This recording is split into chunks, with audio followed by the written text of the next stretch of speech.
Hello and welcome to my Corel Draw tutorial. Today we're going to do an overview of Corel Draw. Let's get to it. In this video, I'm going to give you a quick overview of Corel Draw. This is very much a beginner's kind of view of Corel with some of the options and getting started. I have other videos available and will continue to produce more videos with more in-depth topics and specific topics. So if you have something in mind that you really want to learn, go ahead and leave that in the comments below and I can create some content for you to help out. So this is the welcome screen. Your version might be slightly different. I'm using Corel 2018. Depending on the version, X5, X7, etc. This exact layout may be slightly different. And if you've already changed some of the defaults, you may not actually see the welcome screen when you launch Corel. Sometimes people like to go directly to a blank screen or to the last document they were working on. I like the welcome screen simply because I now have access to my recent documents. Because I do tend to work on 2 or 3 things at once, it's nice to be able to simply click on them back and forth without having to click open and recent documents. You can go open recent and see a list there, which is fine, but there's also some items right here. But for the sake of this video, let's just click new. And before we get there, you can also go File and New or Control N. They all do the same thing. So this brings up the Create a New Document dialog. You can title it if you wish. I usually don't bother. I do that when I save it. It gives you the option of the width and height. Those can be changed once you're in, and I'll show you how to do that. But it's really handy if you're doing something and you know exactly what you're working on, you might as well set it up right from the get-go. So let's say we're doing some kind of a graphic for a website and we want it to be 1280 wide and the height's going to be 600. Maybe it's like a banner or a slide for a slideshow or something. And I can leave this as pixels here. You can, if you're doing a print item, you can change this to inches. It's real handy. Or any number of other things. I've actually worked in some banners and things where I've worked with feet as well. So you can then change the primary color mode. This can also be changed later. In this case, we're going to go RGB because that's the web version. I guess I should say screen version. And then the resolution can be lowered down if you want it to be to something like, say, 72. That kind of a thing. Again, the color mode can be changed later. The resolution cannot. So if you know that you're working for print, set that to 300 or 350. If you're doing a banner or something large, it's probably something like 150. If you're doing web, you can set it to 72 and click OK there. That sets up our workspace. Now the quick look around, we have a number of menu items here, the usual things. If you're familiar with computing at all, if you're using Corel, I assume you know how to use computers. You're probably fairly familiar with some of these. File, new, open, recent. You can close things. You can save it as something else. So if you've got project, save it as something. You could then take a copy of that project, open it again, and then save it under a new name. For if it's the same thing but for somebody else, just slightly different. Real handy. Once we have a document to export, we'll have that. We can import stuff into our document, so photographs or logos or graphics or whatever we have going on. And then just again, you've got different options here, and I'm not going to go through them all in this overview, but we will touch on some of these and we will come back to them. Again, if you have something specific you want to know, leave it in the comments below and I'll be happy to address it. On the left side, we have a number of tools. We have the pick tool, and that comes in a couple of options. I click and hold and it gives me the different versions here. I can do pick is the normal sort of default. We have options here for shaping. These are very common. Cropping is very common. If you need to do things like add a rectangle. And so let me set up a couple of things so we can work and get a better understanding of how the workspace works and take a look at how objects interact with one another. So I'm going to click on the rectangle tool. You can also hit F6 to do that. And so I'm going to set one here, one here, one here, and then I'm going to draw one here. So what we're taking a look at, and you'll notice that my tool is still selected. I can click off of the object, but it is still a rectangle. If I drag this, it's going to create another rectangle. I'm going to hit Control Z there. I'm going to select my basic pick tool, and that way I can click around without causing any problems. The thing with Corel is that the interface you're looking at, what we see might not be kind of how it thinks things are. Sounds a little strange, I know. Right now, it has 4 objects that it's dealing with. We see them all. We see this one, this one, this one, and then we know that there's this big one here.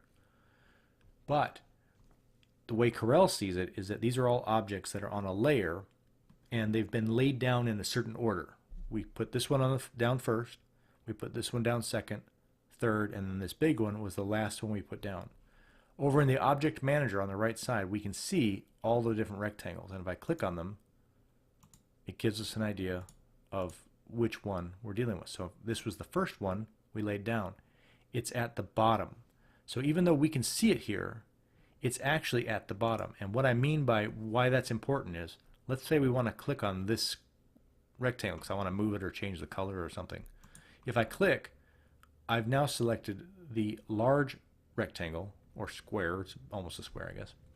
And the reason is, this is the most recent one that we dropped, and in this case it actually covers the other objects. And you'll notice on the Object Manager here, it's at the top. So just for the sake of clarity, I'm going to move this down, and I'm going to click and drag. I'm going to drag it to the bottom.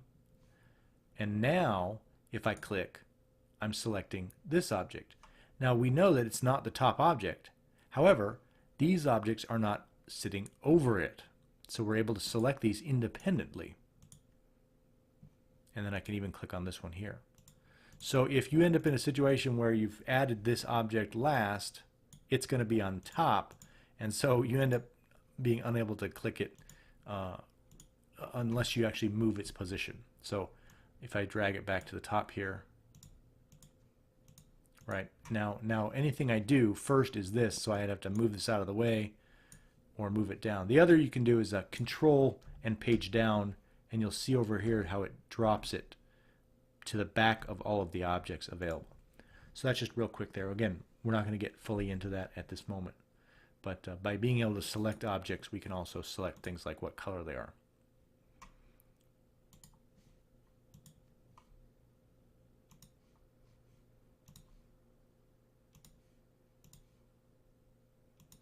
Fairly simple like that. You'll have other shapes available. Let's go ahead and click on this. Here we have an ellipse, which can either be a full-on elliptical kind of a shape, or it can also be something, can be a circle. The way you do that is you can either click and drag it, and then you can change the sizing. So in this case, it's 201 and 208, and I could manually change that to match. Hit enter, and now I've got a 201 and 201, so I know that's a perfect circle. Hit delete. The other is to click and then hold your control key down, and no matter what I do, no matter how I drag it, it's always going to keep that ratio exactly the same. And what that means is, by default, it creates a circle. The same is true with the rectangle tool. If I hold control, I now get a square. No matter how I drag this, it's going to be a square. If I don't hold the key down, I can then create different shapes thusly. We also have the polygon tool, which, sorry, it's not the tool, it's this icon gives us a sort of a sub-menu of a number of other things, such as stars. We have some basic shapes like arrows, so if you need to do something like that, you can fart around with some arrow type options. If you're doing a graphic, you know, that kind of thing. Like I said, a star, same deal. Click and drag. Again, hold the control key down if you want it to be precisely the right shape, or again, you can purpose to do it off like that. So now it looks like it's you know, almost a little 3D action going on there. The other thing real quick with the star is that you have options with that one where you can change the number of points on it. So you can turn it into like a hardcore starburst or something like that. And then this gives you options for changing how close to the points they are. So if I change that, you can see that this is shorter. If I change it up to like this, you can see, right, so this distance between the top and bottom of each spire changes. Other thing real quick, this is a great overview tip for all these different kinds of controls. You can click in here and start doing this if you like. You can see that it changes the object as I do that. It's handy if you're just trying to see a little bit. The other is you can just type a number in. I can do 55 and either hit tab or enter to get out of the box here. The other thing is you can actually click, see how the cursor changes? I can click and I can drag this guy up or down. And so you can do it that way as well. So that's handy. There's lots of different ways to do things in Corel, you'll find. F4 is one of my most used functions. It brings me back to a basically all objects on the screen view. You'll notice that the workspace itself is not completely in view because I don't have something to the very edges of the workspace. It's simply the objects that I have. If you want the workspace to always be viewed, you can set that up. Well, I do a lot of business cards, and so my first object that I put down tends to be the overall border size of the business card. And so in this case, it would be at the very bottom. So if I'm zoomed in and I hit F4, it will then show me the entire business card. Does that make sense? Okay, a few more things. Again, try not to drag this out too much, get into the weeds, as they say, too much detail. Text tool on here, very easy. You can add text. Let me clean this up. I'm going to do a quick selection. I'm doing click and drag. I've got my pick tool, click and drag over my objects. And I'm going to do it and delete. And I'm going to do this and delete. And I am going to do this just so that we have this other option to look at. So again, I have to either delete off this option. Let's say I want to get rid of the star, but I don't want to get rid of this circle. I can simply move the circle out of the way and then collect the star. Or, Control Z there, I can go over here into the Object Manager and just click the star and click Delete. It's another option. So we're going to use the freehand pick tool to try to grab just this star, even though it's under a couple layers. Now in this example, it's obviously easier just to click it in the Object Manager, but just for the sake of understanding, the freehand lets you draw a shape and anything in there will be selected. Now the key is you can't click on another object and then expect to be able to draw around the object. So if I click here, I'm actually moving the rectangle. See how the whole thing's moving? It's jumped. That's not good. I'm going to hit P and that'll recenter that. But what you can do is if you click outside the workspace, I can then draw in there, and now it selects the star even though the star is below this object. So that's a little bit handy. Delete that off. Delete that, and I'm just clicking these and deleting them again just for the sake of showing you that you can do that one at a time. Hit F4, center my view. Now let's show you the text tool real quick.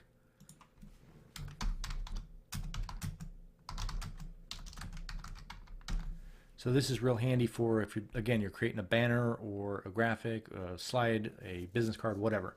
Throw some text on there. You can drag and change the size of it like this. I'm going to change this back to the regular pick tool because that's more handy.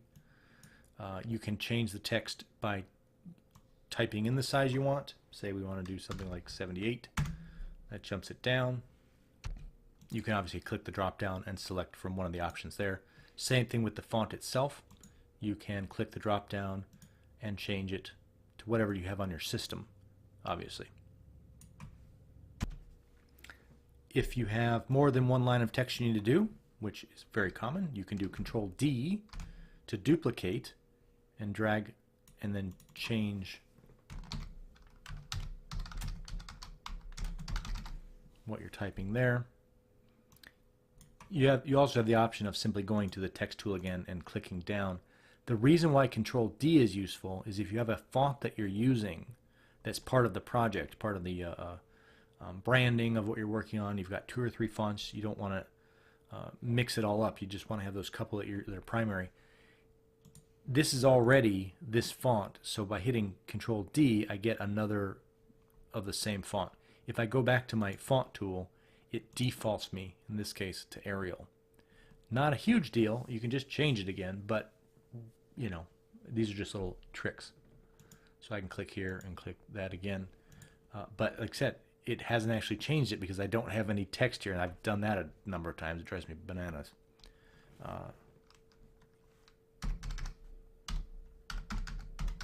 Let's say it's a phone number, right? So it's Arial font, and now I have to change it. And if I change this here, you'll see again, it hasn't changed it. If I click the pick tool, I'm no longer in editing the text. Now I can change it, and it'll flip over. So those are little tricky things. That's why I use Control D so much, because that way I already know I'm good to go. So Control D, drag this over, change that to you know, some kind of a URL. I don't know. I'm not sure what we're making here. Right? You can just reorganize, move things around as you want. And again, same kind of interface. Just click and drag. You can resize, organize things that way. Sorry about that. Customer gave me a call. Okay, so again, just doing a quick overview. F4 to center my view. Other options you have available are things like drop shadow. So we can click that. I can click one of the presets, and then you can just drag that. Again, we'll get into all these in other videos where we get into all the different various details. Transparency, another very common, useful item. Let's drag this up here. I'm going to change the color just so we can see it, and then we can change its transparency. There are a number of options. You can obviously see those and play with those. I'm just going to do uniform, so the entire thing is slightly transparent. Click the pick tool, make that a little bit bigger. Okay, and then you can always click in the transparency tool here. You can change the amount of transparency as well. So if you want it to be really transparent versus just slightly transparent, you know, it's obviously up to you what you're working on. So the eyedropper tool is real handy for doing colors when you have someone who's got a logo and you want to know what the color is from it. So for example, I'm going to import a logo in. I'm going to click and drag to where I want it, and let's say I want to know what this red is, and this isn't a vector object, it's a bitmap, just a regular old JPEG, so I don't have any way of knowing. I can't click and tell, so I hit the eyedropper. I can hover over that, click on that, and in this case it's wanting me to automatically use the color, which I can do. If I just want to know what the colors are and be able to use them later, you need to click Add to Palette. When I do that, you'll notice that it drops it in here. The other thing to note is because this is a print logo that I brought in, it is CMYK. You see that here. It's different than the others, which are RGB. So be aware that you can, Corel will let you mix and match your color modes. So if you have a specific project you're working on that's print, you need to make sure that the objects you're bringing in match the color mode so it doesn't screw up the colors when it gets printed. And the reverse, of course, true for stuff being displayed on screen. This logo here would not look very good on a website. If this were to be exported as a web version, it's just going to get kind of dull and ugly. So just something to be aware of. Color modes, it'll let you bring them in. You may not notice that it's actually done that. If you want to change the color mode, you have to do that yourself or use a different object. So in this case, I could bring in a web version of the logo that's already got the colors changed for me. Let's see what else we got. We have fill, which is not a person that you know. It is filling a color in. I'll be here all week. I'm going to do interactive fill. I'm going to click and drag. And in this case, my colors are white and black. You can simply click and drag colors over to change those. Boink. Very handy. And I have it, you can see that it's at a slight angle, and the amount as well. So this lets you play around with where the fade, how much of the fade, but keep in mind again, this is something that you can adjust by just dragging things around. So if I do this, it changes it, or I can do this, it'll change it. Okay. Click the pick tool, get off of that. Let's take a look at another couple things really quickly. Over on the right side, we have the Object Manager. Now I have the text setup and insert character because I use those all the time. Those are options that you'll find depending on your version up here, where you may have a little thing with like an alpha, what looks like a letter, and by clicking that it sets up the text property dialog for you. So in this case it's going to keep track of what I have selected. So up above I've got my text and the size, but you also have it here on the right side. And the reason why they offer this is because you have a lot more options available. So I can make the text do different things that aren't available in this bar up above. So for example, I want all caps, I can do that. Or I can do all small caps, or some variants. And again, this does depend upon the font you're using. Different fonts have different things built into them. Some don't allow it, or maybe you only have one version installed, so some of the options won't be there. If that's the case, you would have to then maybe type it differently. If you want it to be all caps, for example, you just have to keep the cap locks on, or hold the shift key down and type it in. But being able to just quickly change it is real handy, so that you can play with different options without having to sit and retype everything, especially if you're dealing with something that's a bit larger, more text or what have you. Let's see what else. And then of course, again, this is real quick. We've already seen the color options. You just click and those will change for you. The other thing to know is that if you right click, you will get the border. If you're the other term used commonly is stroke. So if I right click, it's actually put that on there, and I can when you're dealing with text, you have the option here. You can double click and you can change it to various sizes. One of the options that I find very helpful is the behind the fill. If I don't click that, the border will basically impede upon the object. If I click the behind fill, it's behind the object, so it still sticks out and varies, but it doesn't ever take away from the actual object itself. So you'll play with those options based on what your needs are.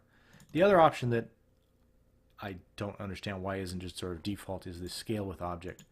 And the reason that's important is if you drag your object down,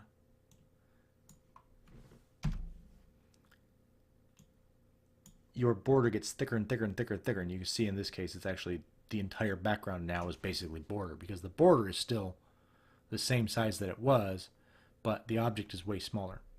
So I don't understand why Corel does that, but the way to solve that problem is the scale with object. So with the behind fill set, even if you go small with it, I'm going to hold the shift key down here so I don't lose track of my object, the border itself shrinks as well. And obviously it's very small, but does that make sense? So that's pretty handy. Control Z. So I like those objects. Now if you click a regular object, so I'm going to throw a shape up here. I'm going to fill, and then I will do a border color. When it's a regular object, not text, you do have the option of changing the border using this little guy right here. Very handy. Makes it easy to do. But again, if you want to do things like behind fill or whatever, you still have to double click your stroke dialog. Change that here, change that here. It also gives you the option of doing styles. If you want a dashed line, dotted line, what have you. Pretty handy.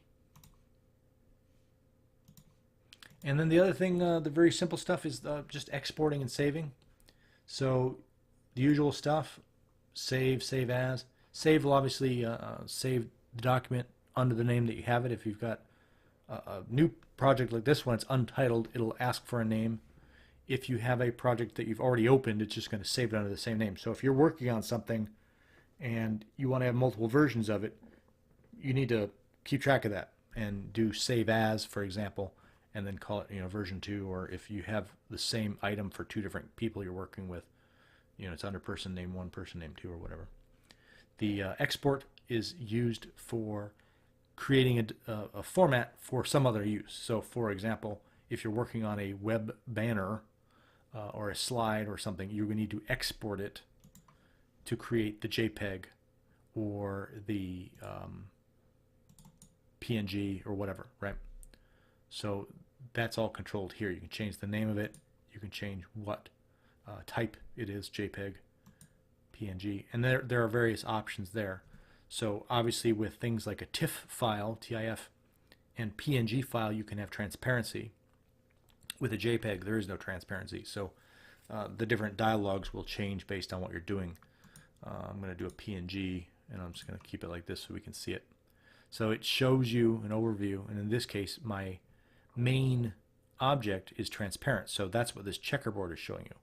It's actually, not a checkerboard. That's the transparency.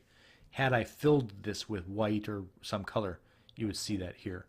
If you don't want it to be transparent, you can just deselect the transparency, and it'll just fill it with white. You can obviously change a few options in here if you want to change its size. So if you're working on a web banner 1280 by 600, but you also want a bigger version for some reason, you can simply change the size here.